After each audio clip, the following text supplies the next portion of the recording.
for the serious gamer. What's going on, NextGenTactics? It's GUNNS4HIRE here with a high kill death ratio video on World at War, and this is Asylum, where crazy people go. You know, those crazy people that have no concept of reality. Kind of like me, I guess. Yeah, a little bit. Right. So, for those of you that have not seen any of these series, the high kill death ratio is I use as a combination of something that a lot of you hate, some of you like, which is the camp NGT series. It's more or less knowing how to hold down certain areas, or when you're in a certain area, how to actually hold it down, which is why I use Betty's. Now, it's, as I said, it's a combination. So what's the other combination? Well, it's kill death, or what is it? Kill death. Jesus. It is camp, kill, and move. So for me to get high kill death ratio, which means getting a lot of kills and avoiding death, obviously. I mean, it's pretty straightforward, right? Anyway, the way to do that, you cannot do, although you see some of my camp series, I show you how to hold down certain camp locations, but that doesn't work on a consistent basis. It's dependent on the other team being mainly run-and gunners. But however, in this particular case here, it kind of uses a combination, and that's why I call it a high kill death ratio, because it typically works most of the time on almost any map and any mix of enemy opponents on their playstyle, because you're always going to get campers on the other side. You're also going to get run-and gunners. So what you're going to notice here is I stay in a certain location till I get a kill. Oh yes, and and you'll see that Spider does that, I do that, and I'm sure some of the other players do that as well. That's a very, very effective. I know I'm digressing. I'm all over the place here. I'm unstable. What do you want? Anyway, that's a very effective, evasive, sort of passive-aggressive move where you approach someone, they see you, you quickly dart to the side as if you're running away. What will happen is they will chase and pursue you, but they will not expect what they usually don't expect, and it works.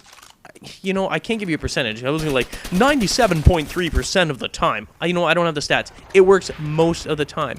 You make sure that the person sees you, because chances are they did.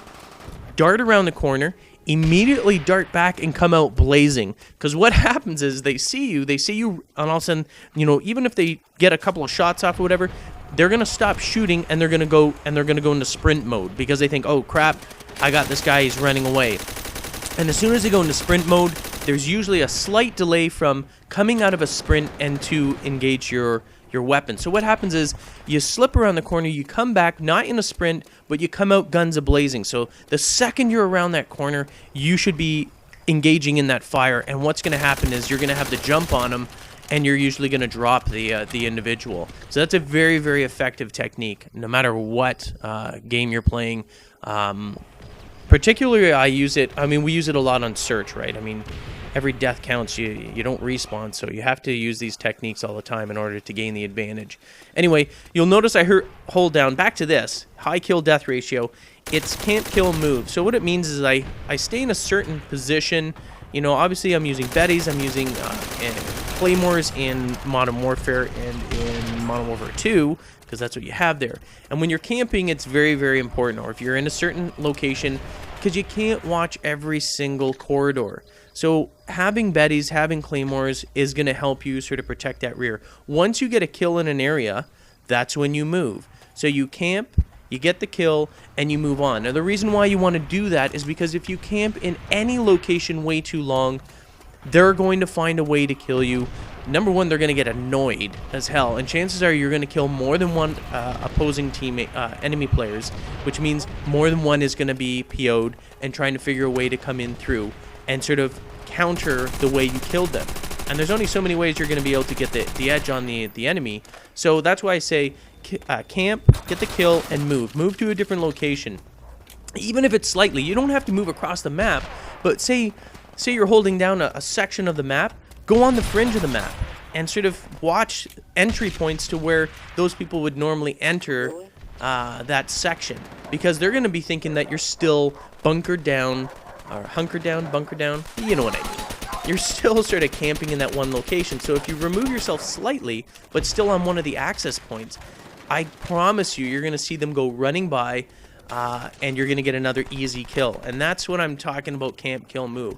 Just slightly moving your position, slightly going outside of certain areas that you were holding down will give you an advantage, because typically what happens, and you'll do the same thing, if you're killing someone, say you're running in a map, you killed, or you came across a certain area, and some dude like me was camping in a corner.